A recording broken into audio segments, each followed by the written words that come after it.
Unlock your ad potential with Google Ad Manager. Are you ready to manage and monetize your ad inventory across multiple platforms?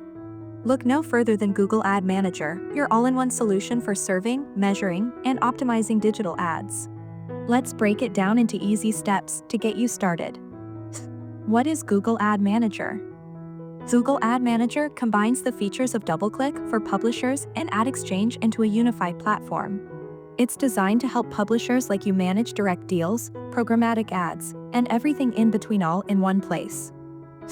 Sign up or log in. Kick things off by heading to admanager.google.com. Sign in with your Google account, or create one if you don't have it yet.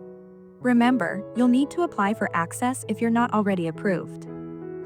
Set up your ad inventory. It's time to create your ad units. Define spaces on your website or app where ads will appear. Then, generate ad tags that will be placed in your site's code to call the ads you've set up. Add line items and orders.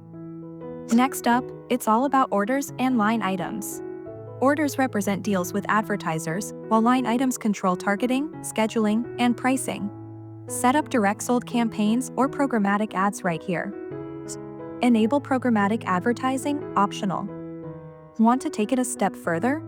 Connect your account to Google Ad Exchange to run real-time bidding auctions and automatically fill more inventory. Monitor and optimize. Keep an eye on your success with built-in reporting tools. Track impressions, click-through rates, and revenue. Use this performance data to adjust your strategy for even better results. Why use Google Ad Manager? With Google Ad Manager, you can support multiple ad formats, whether it's display, video, or native. You'll enjoy advanced targeting options and automated yield optimization with open bidding and AdX. Google Ad Manager is a powerful tool for scaling your ad operations and maximizing revenue. It's perfect for publishers going beyond the basics. Get started with Google Ad Manager today.